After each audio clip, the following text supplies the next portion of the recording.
Bonjour les amis, j'espère que vous allez bien. Aujourd'hui, je vous retrouve pour une nouvelle vidéo pour coudre un sac à dos.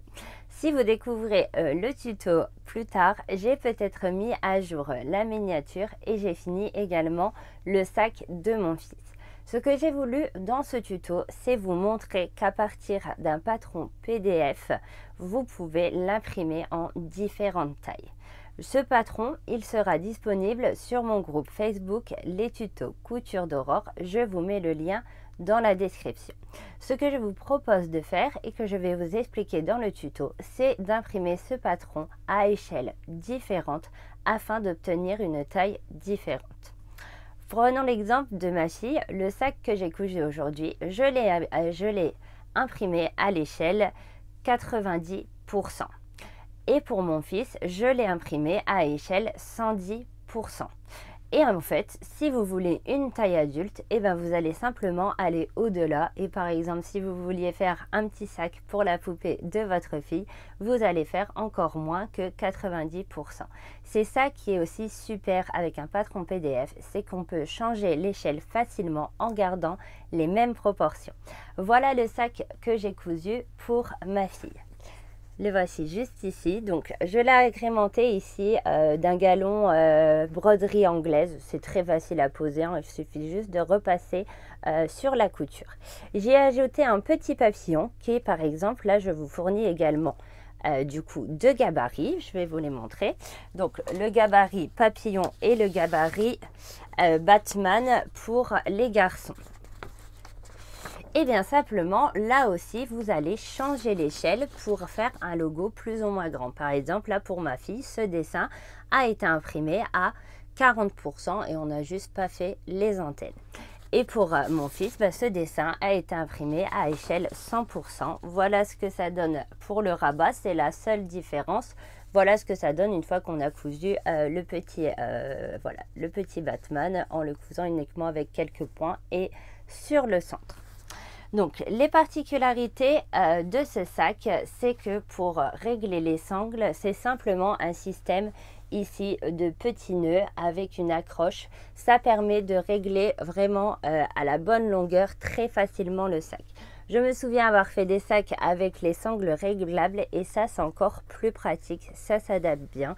Elles sont bien serrées ici au niveau des épaules car les problèmes que j'ai déjà eu avec des sacs, c'est que ça s'enlève aussi facilement des épaules. Ensuite, il possède ici une double poche. Donc, soit la poche est comme on l'utilise comme ceci, soit ici, j'ai voulu une petite fermeture pour faire la petite poche à trésor. Voilà, les petites images, les récompenses de la maîtresse se mettront ici. Je pense que voilà, c'est le petit plus, avoir une petite pochette pour ranger les images. Ils sont toujours fiers de nous les amener. Alors, je voulais cette petite poche à trésor. Voilà, il n'y en a pas plus à dire. L'intérieur voilà, est tout à fait standard. Pour le rigidifier, j'ai utilisé du Bulgum que j'ai utilisé uniquement pour le rabat. Et pour le devant, je voulais qu'il soit rigide mais souple à la fois. Donc, je n'ai pas thermocollé ou mis du Bulgum pour toutes les pièces. Donc, les pièces des patrons que vous allez imprimer, il y en a 5 en tout. Donc là, la pièce rabat que j'ai déjà découpée, ce sont des pièces à découper en miroir. C'est-à-dire qu'on les coupe sur le pliant, les plie en deux. Ça permet de faire des économies de papier.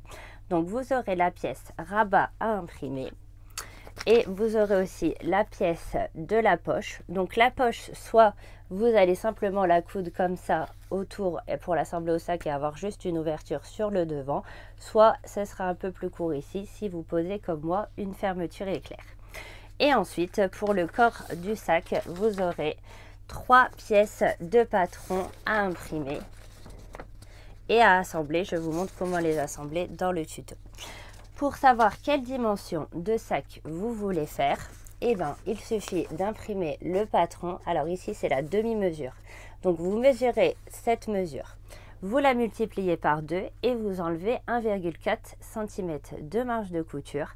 Et je vous propose simplement de regarder par rapport à la largeur des épaules pour savoir à quelle échelle l'imprimer par rapport à votre enfant.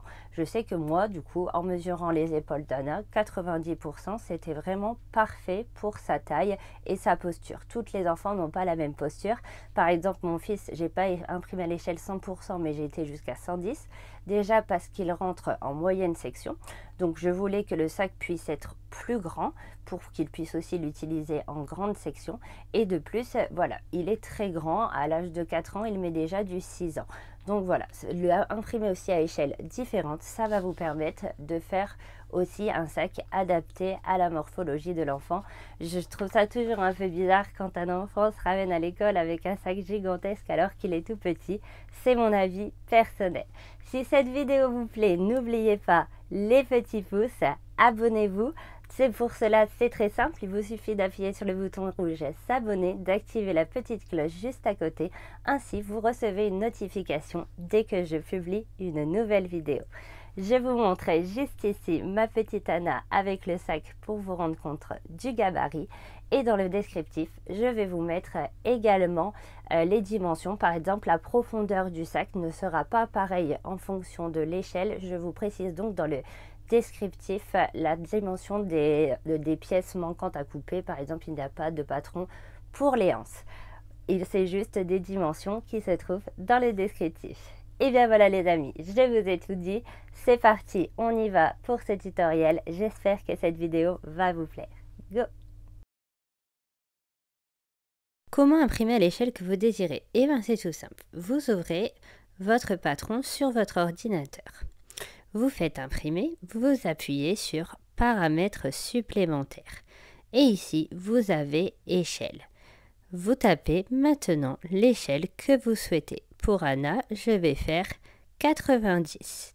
Et j'aurai, une fois que j'ai bien écrit 90, la taille pour Anna. Pour Léo, je vais écrire 110 et ensuite, je vais imprimer.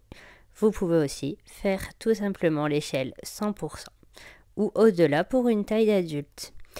Pour télécharger mes patrons, c'est très simple. Vous allez sur mon groupe Facebook Les Tutos Couture d'Aurore, vous appuyez sur plus, fichier et vous aurez tous les patrons que j'ai créés depuis le début.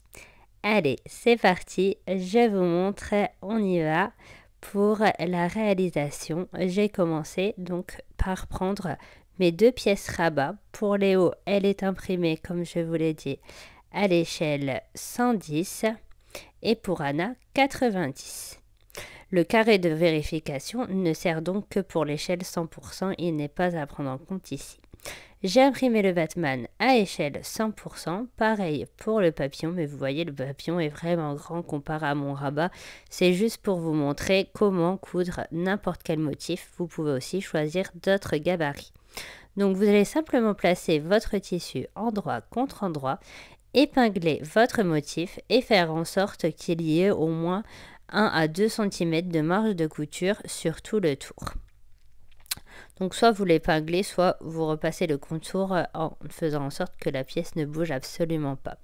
Plus vous allez imprimer grand, plus vous allez réussir à avoir beaucoup de détails en recousant tout autour. Plus le motif sera petit, moins vous aurez de détails, ce qui est tout à fait logique.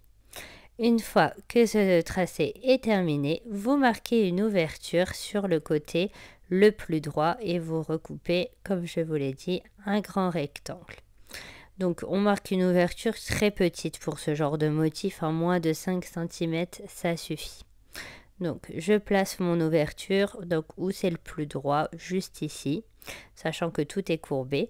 Je mets des épingles bien loin du bord pour être sûr aussi que mes tissus ne bougent pas. Et ensuite, je démarre à mon deuxième trait, je finis au premier trait pour avoir mon ouverture. On commence par un point d'arrêt et après, on suit le plus soigneusement possible tout le tracé. Vous allez voir que je lève très régulièrement mon pied, toujours avec l'aiguille plantée.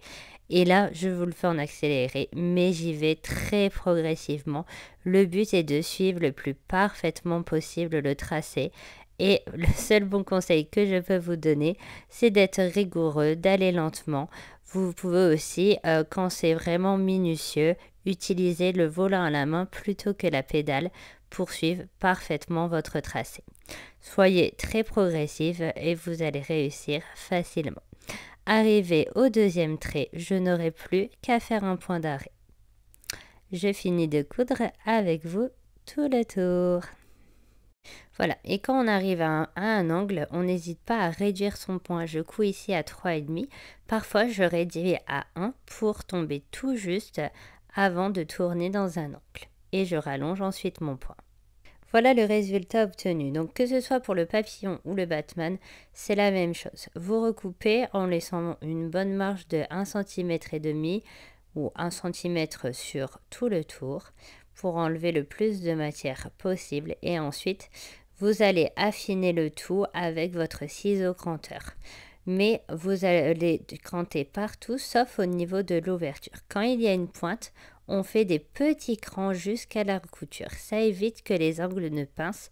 Pour le logo Batman, il y a beaucoup de pointes, donc il faut aussi couper l'excédent de matière au bout des pointes. Et vous voyez, une fois que vous avez fait les grands crans jusqu'à la couture, c'est même également plus facile de cranter. On n'a pas peur de prendre l'autre côté dans le ciseau cranteur. Et l'important, c'est de ne pas cranter au niveau de l'ouverture afin de refermer plus facilement.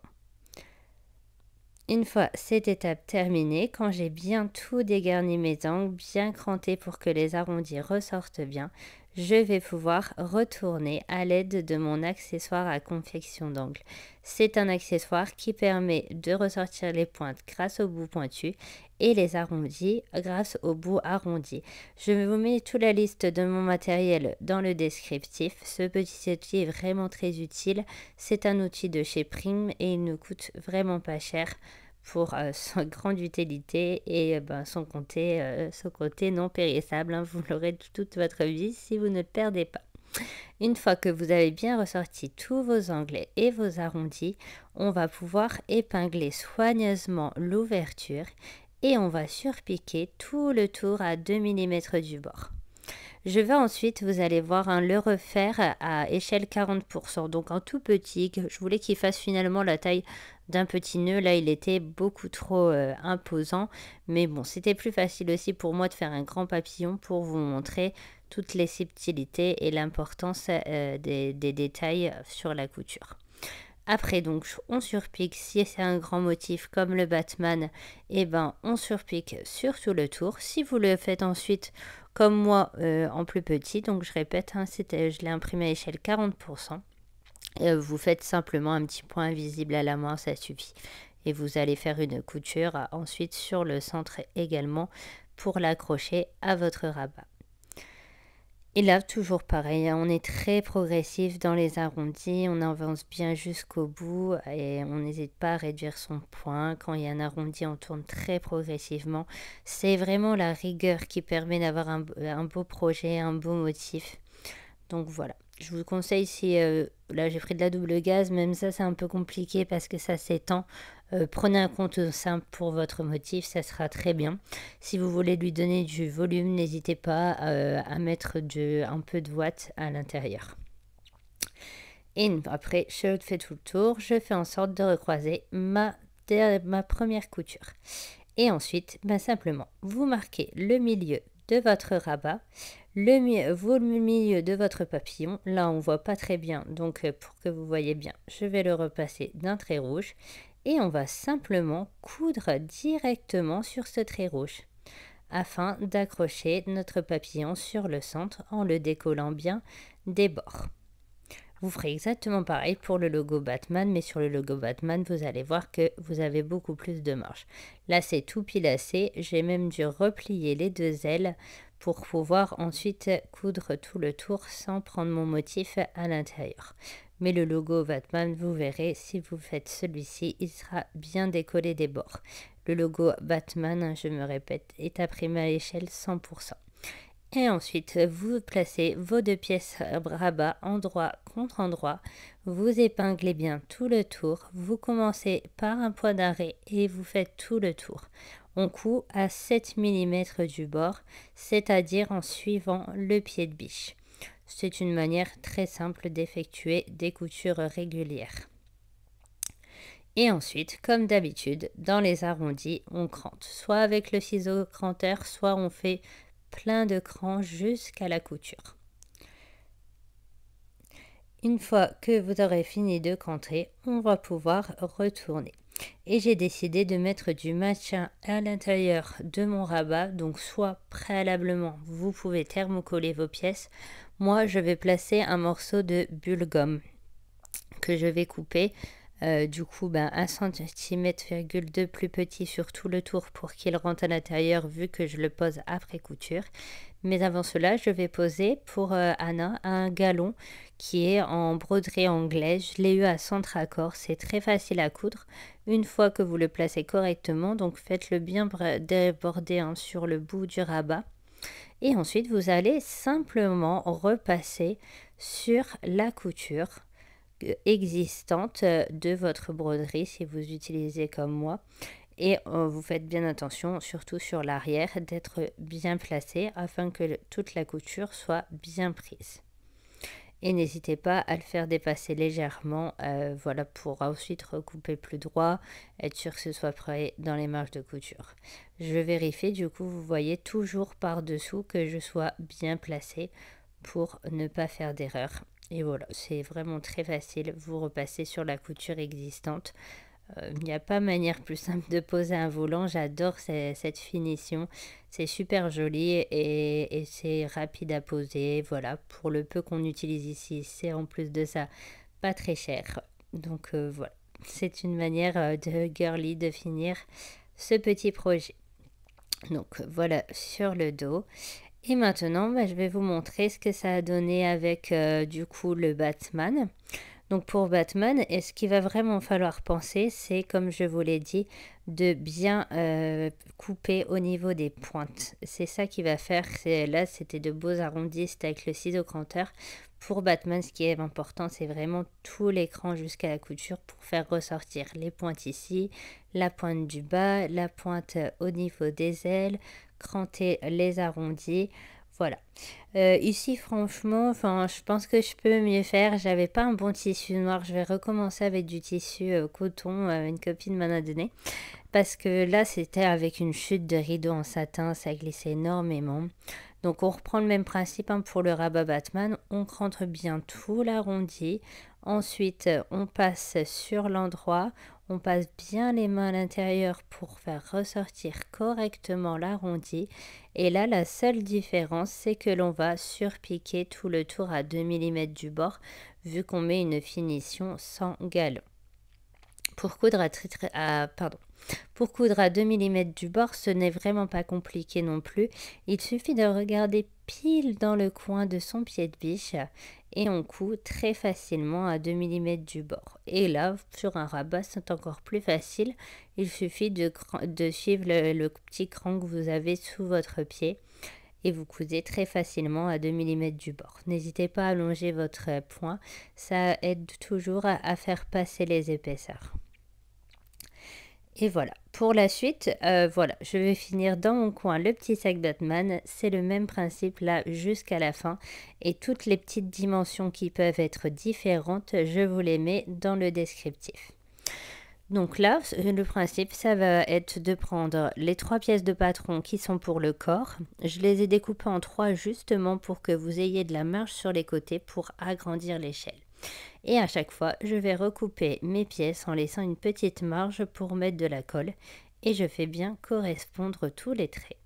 Une fois que tout se correspond bien, je n'ai plus qu'à couper tout le tour de ma pièce. Et encore une fois, cette pièce-ci se coupe en miroir. Toutes les pièces de ce sac vont se couper en miroir. C'est-à-dire qu'on le coupe en se mettant sur le pli du tissu. Et quand on déplie, on a notre pièce en entier. Pour le corps, il va vous falloir 4 pièces. Donc ensuite, dans mon rabat, comme je vous l'avais dit, je recoupe pour placer un petit morceau qui fait 1 cm de moins que la hauteur et 1 cm par rapport à notre patron de base, 1,2 cm de moins. Ainsi, il rentre pile à l'intérieur et il ne se prend pas dans les coutures. C'est donc beaucoup plus facile de le coudre.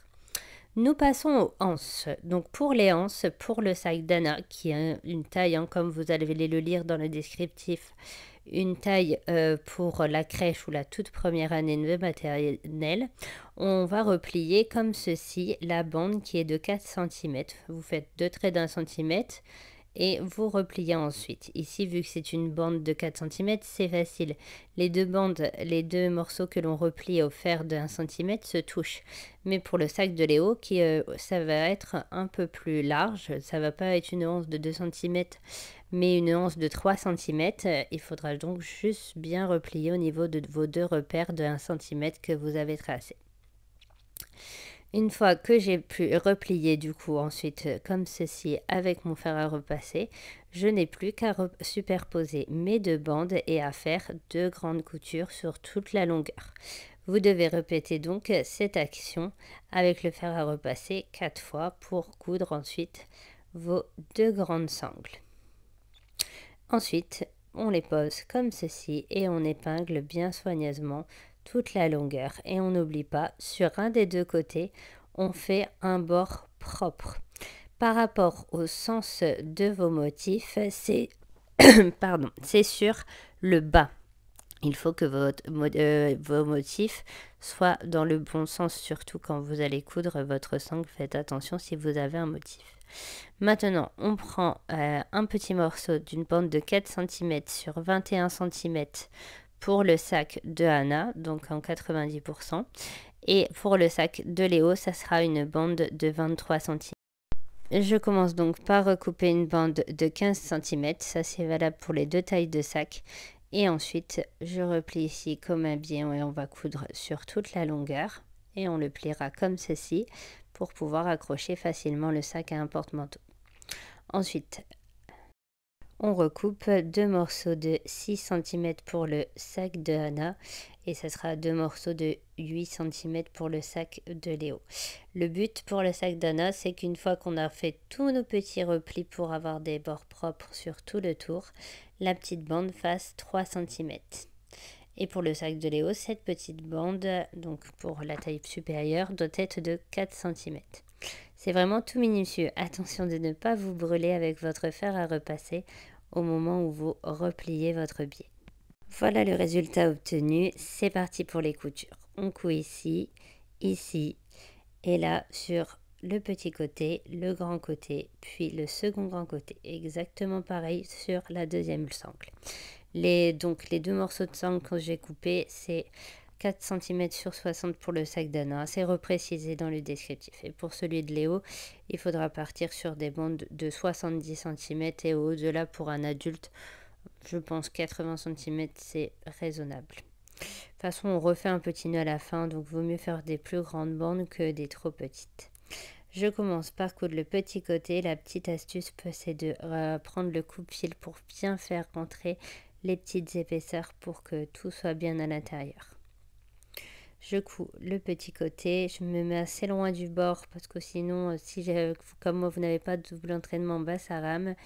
Et ensuite, je couds les 2 grands côtés sur toute la longueur à 2 mm du bord en suivant un petit repère en dessous de mon pied. Voilà, l'important pour les sangles, c'est vraiment de mettre un maximum de pinces. On écrase bien au fur et à mesure avec les doigts, on n'hésite pas à redresser. Plus vous mettrez des pinces, plus ce sera facile. Car votre sangle, voilà, si vous ne mettez pas cette pince, aurait tendance à vriller. Car voilà, elle se décalerait légèrement, elle n'aurait plus tout à fait le même angle et c'est là que ce serait pas joli. Donc n'hésitez pas sur les pinces. Une fois que j'ai cousu tout le côté, je recommence de l'autre côté. Et je couds sur toute la longueur, toujours en suivant un repère à 2 mm en dessous de mon pied de biche. Et vous voyez, je lisse bien avec mes doigts pour que ce soit joli et que ça reste bien aligné et bien propre. Et ensuite, on se débarrasse de nos fameux petits fils. Comme d'habitude, vous verrez que j'ai une fâcheuse tendance à pas les couper assez souvent. Pour le morceau de 15 cm, on fait pareil, on coud sur toute la longueur à 2 mm du bord et on rentre bien nos petites épaisseurs à l'intérieur.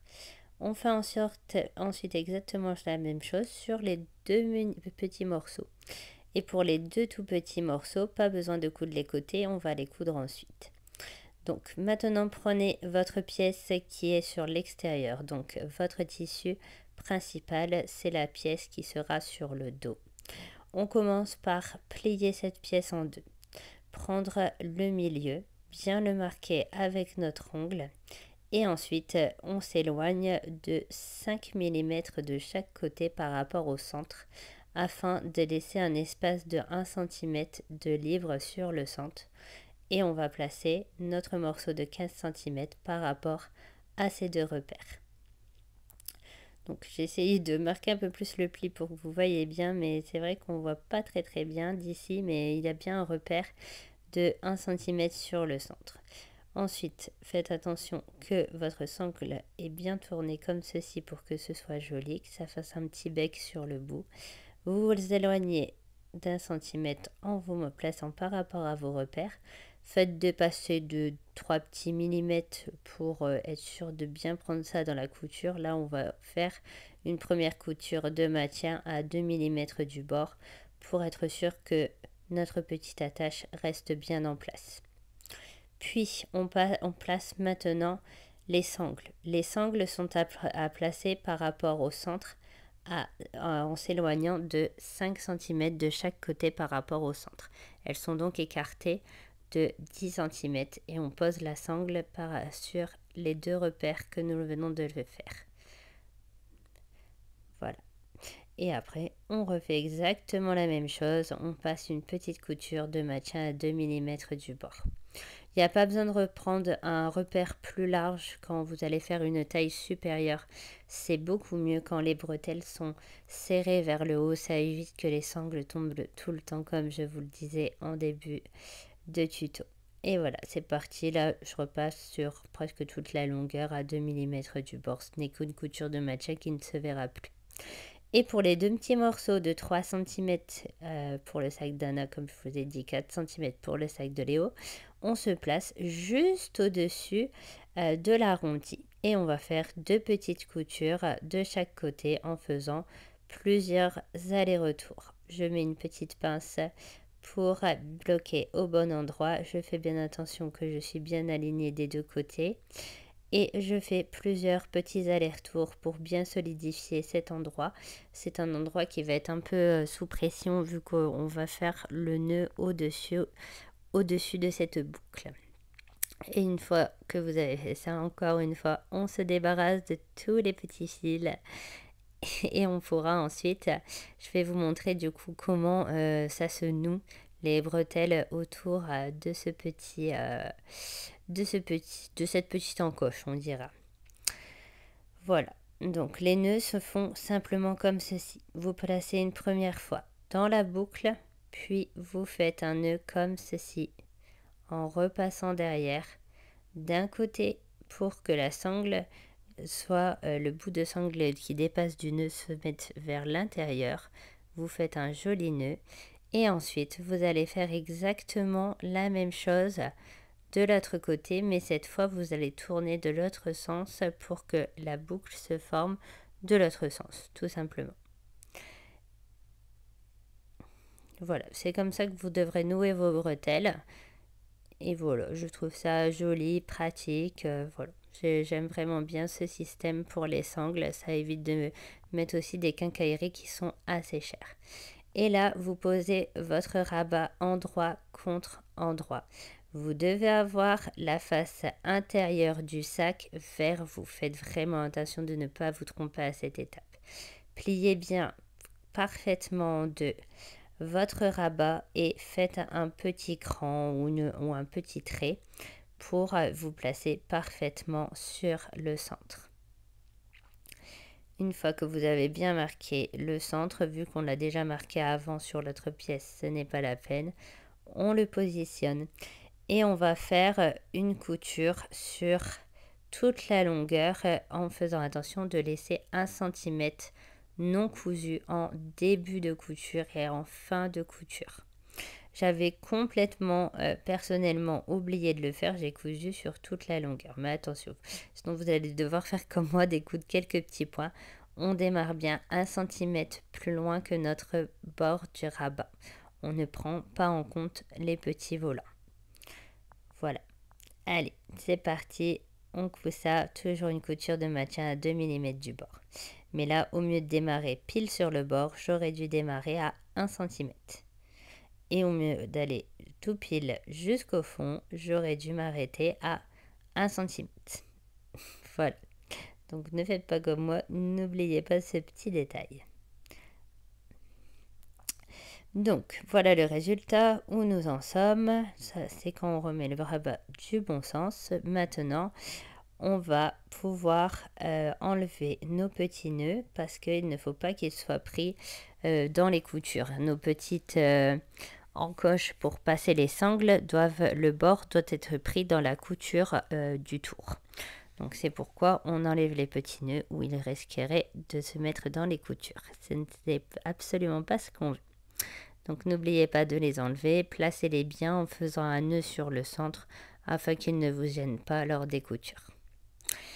Allez, c'est parti. On peut maintenant passer à la partie poche. Donc la partie poche, c'est celle-ci, hein, c'est bien écrit dessus. Vous la découpez sur tout le tour et comme tout à l'heure, vous la coupez sur le pli et il faudra la couper 4 fois. Je me suis munie d'un petit zip d'une douzaine de centimètres et je commence par replier le haut de chaque poche de 1 cm. Et je vais les placer en faisant directement un repli et en m'éloignant de 1 cm du zip pour que je puisse coudre avec mon pied de biche standard. Je ne retrouve pas mon pied à fermeture éclair. C'est pour ça que là, si vous avez déjà cousu des fermetures éclair, j'utilise une manière peu commune pour coudre. Normalement, on coud au plus près du nœud du zip.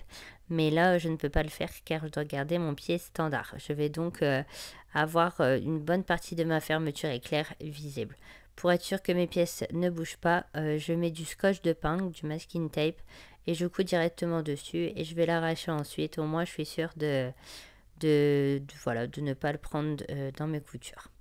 On va bien sûr être légèrement gêné par le curseur. Au moment où vous êtes gêné par le curseur, vous arrêtez votre couture, vous enlevez votre scotch et ensuite vous bougez le curseur pour finir la fin de vos 2 petites coutures. Au moins là, on est sûr que les pièces sont bien maintenues et que ça n'a pas bougé, donc c'est plus facile pour finir les coutures une fois qu'on bouge le zip. Vous allez voir juste là, au moment où j'enlève tous mes morceaux, il reste 2 petits morceaux de zip à coudre. J'utilise souvent ce masking tape à la place des pinces ou des épingles. Ça reste vraiment bien en place. On peut coudre directement dessus. C'est un petit peu embêtant à enlever, mais ça a du coup en tout cas une bonne fonction, celle de bien maintenir les pièces sans que ça bouge et être sûr de nous. Et vous voyez là, il me manque un petit morceau non cousu. Je vais maintenant coudre la petite partie que je n'ai pas pu coudre. Et voilà, en replaçant mon curseur vers le haut. Et bien maintenant, on enlève bien tout notre petit scotch et on va reprendre les 2 autres pièces de notre partie poche. Et on va faire ouvrir le zip et on va faire exactement ensuite la même chose. On va prendre nos 2 autres pièces de poche et on va les replier de 1 cm. Donc là, je repasse des petites coutures pour solidifier. Mon point est un peu trop large, donc j'ai repassé des coutures. Donc là, l'important, c'est de reprendre les 2 autres morceaux, de replier 1 cm vers l'intérieur et cette fois-ci, on est de l'autre côté du zip. Et on va faire en sorte de bien mettre encore une fois du masking tape. Donc voilà, je vous avais pas bien montré, je vous remonte. Donc j'ai repris mes 2 autres pièces, hop, et je les ai placées comme ceci, envers contre envers. Hein. C'est pas endroit contre endroit, mais envers contre envers. Ils sont bien repliés d'1 cm vers l'intérieur. Je me garde bien d'un bon centimètre pour bien passer au milieu. Donc 1 cm, c'est par rapport au centre de mon zip. Je mets un petit morceau de masking tape et je repasse sur mes coutures précédentes pour que ce soit joli et pas avoir plusieurs coutures différentes. Voilà, tout simplement. Et après, encore une fois, quand je suis gênée vers mon zip, je le fais, soit j'arrête les coutures et je déplace mon zip, soit je le soulève en levant mon pied de biche. Maintenant, on place toutes les parties endroit contre endroit. On met des épingles et on coud soigneusement tout le tour en laissant bien le zip ouvert afin de pouvoir retourner. Alors c'est parti pour la couture, on se place sous la machine et on va coudre à 7 mm du bord par rapport à notre tissu. On est un peu plus loin par rapport à notre fermeture éclair, on coud tout le tour. Et maintenant, comme d'habitude, notre ami le ciseau cranteur qui nous permet de diminuer les marges et d'avoir de beaux arrondis, on crante tout le tour.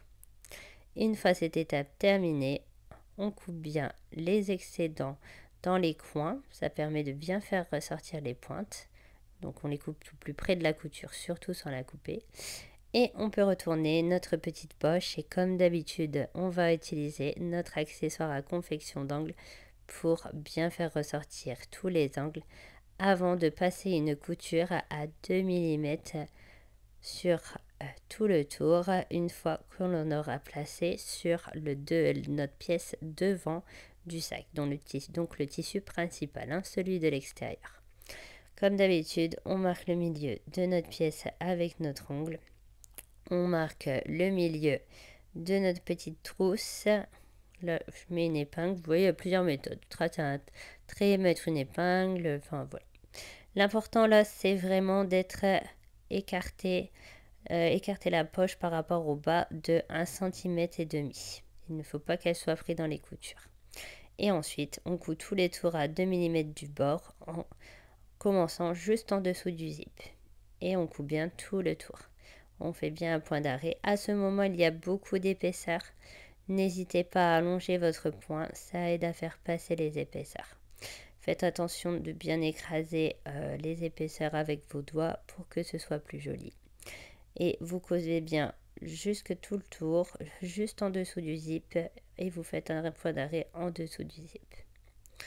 Voilà le résultat obtenu. Une fois que l'on a cousu, on a notre petite poche. On peut enlever nos épingles qu'on avait mis au centre pour pas que ça bouge. Notre petit zip s'ouvre facilement et on a également notre petite poche sur l'arrière comme je vous l'ai montré en début de tuto.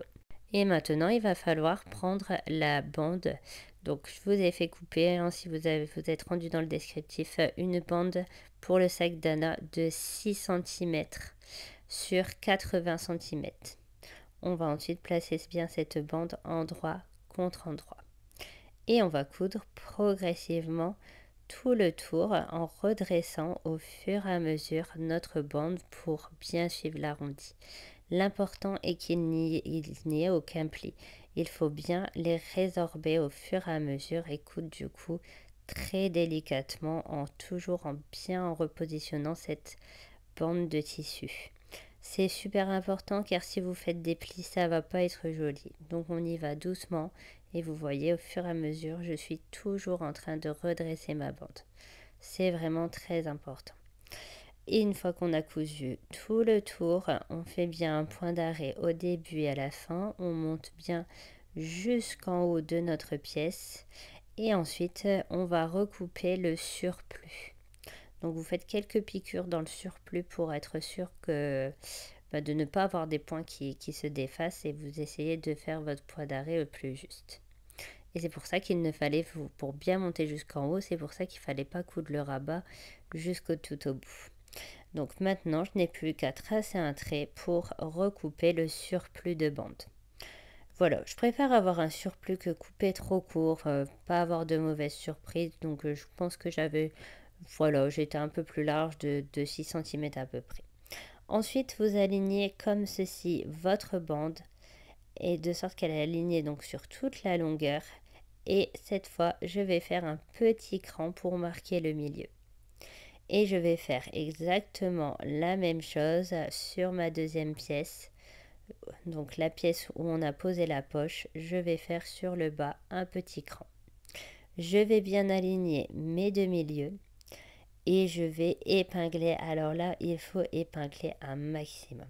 Ainsi, directement, l'arrondi est directement bien épousé avec les pinces et on est sûr de ne pas décaler nos deux crans milieux. Et ainsi, on est sûr de le coudre parfaitement. Donc, on épingle bien un maximum. Plus vous en mettez, plus ce sera sécurisé, hein, vraiment. Et ensuite, on va coudre sur tout le tour. On avait déjà fait ce type d'arrondi, hein, si vous vous souvenez, pour ceux qui l'ont fait avec le porte-doudou, qui était dans une forme banane. Enfin voilà, je trouve ça change un peu de coudre en arrondi, ça change un peu de ce qu'on voit partout. Voilà, j'ai essayé d'avoir quelques petites originalités, mais bien sûr, un sac à dos reste un sac à dos. Voilà. Alors, on n'oublie pas le point d'arrêt au début et on coud très progressivement tout le tour. Faites toujours bien attention que vos deux tissus soient bien alignés, le tissu de la bande et votre tissu principal. Et on est très progressif comme d'habitude dans les arrondis. Et voilà, c'est pour ça que, il faut mettre un maximum de pinces, au moins ça se fait tout seul, on n'a pas beaucoup besoin de redresser au fur et à mesure. Voilà. Et après, en fait, on va devoir faire exactement la même chose avec nos deux tissus doublure. On va coudre, donc la différence, hein, c'est que dessus, il n'y a rien, hein, sur la doublure, il y a juste nos deux pièces de corps qu'on en a coupées et on recoupe une bande aux mêmes dimensions. Mais cette fois, je vais vous montrer, il faudra laisser sur la partie doublure une ouverture d'une dizaine de centimètres pour retourner. Donc vous voyez, hein, même en allant vite, hein, on voit, je prends bien mon temps. Hein, le but est d'arriver vraiment au plus juste sur le bout. Vous voyez, j'arrive tout pile, mes deux tissus sont parfaitement alignés. Donc, de placer cette partie sur l'endroit, ce que je vais faire, c'est je vais bien mettre mon rabat comme ceci à l'intérieur, mes deux sangles, et je vais coudre donc du côté de la poche. Je vais redécouper en fait exactement la même pièce de patron dans du bubblegum que je vais accrocher à 2 mm sur tout le tour directement sur mes marques de couture. Ça évite, si encore on le coud après, voilà, il y aura de l'épaisseur sur les marges de couture, mais pour un sac arrondi, ça gêne pas, parce que de toute façon, on voit de toute façon l'épaisseur du sac en le portant. Et ça permet de ne pas coudre directement avec beaucoup d'épaisseur. Et ça permet aussi du coup d'avoir de plus jolis arrondis. Ça met en valeur en fait notre arrondi tout simplement. Et ça en plus de rigidifier. Donc soit vous le faites des deux côtés. Franchement, je trouvais que ça allait faire un peu trop rigide. Donc je l'ai fait uniquement du côté de la poche. Parce qu'au cas où par exemple vous décidez de poser une pression pour fermer votre sac, bah, ça permet que la pression, que ce soit pour le rabat ou le devant du sac, elle est directement attachée également dans le bubblegum et ça rendra cet endroit beaucoup moins fragile. Voilà, moi, comme je vous le dis à la fin du tuto, j'ai toujours pas vraiment choisi. Et après, je couds également le haut à 2 mm du bord pour bien attacher mon bubblegum. Voilà ce que ça donne une fois qu'on a retourné soigneusement sur l'endroit. Coupez bien tous les petits fils qui dépassent. Et voilà, maintenant vous mettez bien tout bien sur l'endroit. Ouais, je vous montre parce que j'avais retourné avant de vous montrer. Hein, mais bon, voilà, vous vérifiez juste que tout va bien. Et vous enlevez bien, vous pouvez là, pardon, c'est l'inverse, refaire à cette étape vos petits nœuds. Et vous voyez la doublure, j'ai fait la même chose, sauf que j'ai laissé une grande ouverture sur le côté de 10 cm. L'ouverture, vous le faites sur le côté le plus droit. Vous cousez 2 cm au début, vous laissez votre ouverture de 10 cm, vous faites bien point d'arrêt et vous continuez à coudre jusque tout autour. Vous insérez donc la partie donc du tissu principal est sur l'endroit et la partie du tissu doublure est restée sur l'envers. Vous faites parfaitement correspondre vos coutures et vous cousez ensuite tout le tour à 7 mm du bord comme on le fait depuis le début. Voilà, l'important est vraiment de faire correspondre vos coutures Et voilà, ensuite, nous allons enfin retourner. On y est presque, c'est la fin. C'est le moment où on sait si tout s'est bien passé ou si au contraire, il y a voilà, eu des petites erreurs. Hein. Il n'y a pas de raison, hein. Normalement tout s'est bien passé. Et voilà, donc une fois que j'aurai bien tout retourné, je fais bien ressortir mes arrondis. Je remets ma doublure vers l'intérieur. J'aligne bien mes tissus et je surpique à 2 mm du bord. Et je refermerai ensuite également mon ouverture à 2 mm du bord. Et voilà le résultat une fois terminé et que vous avez fait votre surpiqûre sur le devant. Il ne vous reste plus qu'à refermer l'ouverture à 2 mm du bord. Et voilà, tout simplement, comme je vous l'ai montré en début de tuto, ça se noue juste ici et ça vous permet de régler très facilement ce petit sac. Et j'ai hâte d'avoir vos avis en commentaire. Je n'ai pas encore, comme vous avez pu le voir, choisi le système de fermeture. Peut-être que je vais mettre un bouton avec un système comme ça de petits cordons en fait pour glisser à l'intérieur du nœud, mais je veux surtout trouver, voilà, faire des essais avec ma petite Anna pour trouver ce qui est le plus adapté pour elle. Je n'ai par exemple pas, on pourrait aussi mettre tout simplement pour le finir hein, une petite pression. Je sais que souvent Anna a du mal à remettre à son âge la petite pression, donc voilà, je cherche encore le système le plus adapté. Si vous en avez un super pratique que vous avez testé, par exemple la pression aimantée, c'est vrai que j'ai pas encore testé, ça pourrait aussi du coup tout à fait être une pression aimantée à coudre à la fin pour fermer le sac. Voilà, si vous avez un autre système de fermeture auquel vous avez pensé, n'hésitez pas à me le dire en commentaire et laissez-moi juste un petit commentaire aussi tout simplement pour dire merci, c'est toujours un plaisir de vous lire et c'est très agréable pour moi. Je vous dis à bientôt pour un nouveau tuto. Bye bye les amis.